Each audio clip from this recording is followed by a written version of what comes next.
আজকে আমরা খুঁজে পেয়েছি সুন্দরবনের লাল কাঁকড়াকে, যা মূলত রেড ফিডলার ক্র্যাব বা রেড ঘোস্ট ক্র্যাব নামে পরিচিত।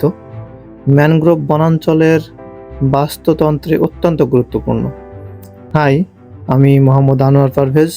আজকে আমরা সুন্দরবন ট্যুরে আসছি এবং আমি মূলত বাংলাদেশের বন্যপ্রাণীগুলোকে এক্সপ্লোর করার চেষ্টা করি, তাদের ভিডিও কালেক্ট করি এবং সেই ভিডিওর কিছু অংশ আপনাদের সাথে শেয়ার করি। তো আমরা 4 জন সুন্দরবনে চলে এসেছি। আসার পরে খোঁজাখুঁজি করছি বিভিন্ন রকমের প্রাণী। তো তার ভিতরে আজকে আপনাদেরকে দেখাবো যে লাল কাঁকড়া। সামনে দেখেন, এখন ভাটা চলছে, মানে আপনার নদীতে পানি নাই বললেই চলে। তো অল্প পানিতে যেখানে পানি জমে আছে সেখানে লাল লাল কিছু কাঁকড়া ঘুরে বেড়াচ্ছিল, যেটা সাধারণ মানুষের চোখে পড়বে না। আমরা যেহেতু ছবি কালেক্ট করি তাই চোখে পড়ছে। আর সাথে কিছু মাঠ স্কিপার দেখলাম, এদের বাংলা নাম কাদামাতা। এরা মূলত কাদা ঘেঁষে থাকে। এরা ডাঙায় হাঁটতে পারে, বাতাস থেকে শ্বাস নিতে পারে। জোয়ার কমলে এরা কাদার উপরে ঘুরে বেড়ায়, গর্ত তৈরি করে বাস করে।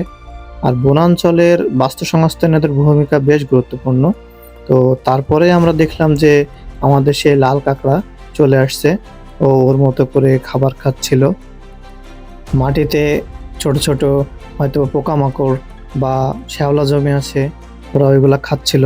একটা হঠাৎ করে দেখলাম যে গর্ত থেকে উঠে আসতেছে, ওইটা ওর বাসা তৈরি করছে মূলত। আর এরা দেখতে অসাধারণ, একেবারে লাল রঙের হয়।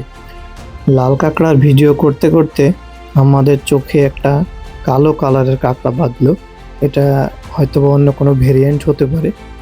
আর জাস্ট অসাধারণ, এদের যে হাত দুইটা আছে মানে কাঁকড়া মতো, ওইটা কিন্তু লাল, কিন্তু বডিটা পুরো কালো। এটা এমন হয়েছে কেন, যদি আপনারা জানেন তাহলে অবশ্যই কমেন্টে জানাবেন। তো একটু পরে দেখলাম যে আর একটা লাল কাঁকড়া ওর গর্ত থেকে উঠে আসলো খাবার খাওয়ার জন্য। এসে আবার সে খাওয়া শুরু করছে।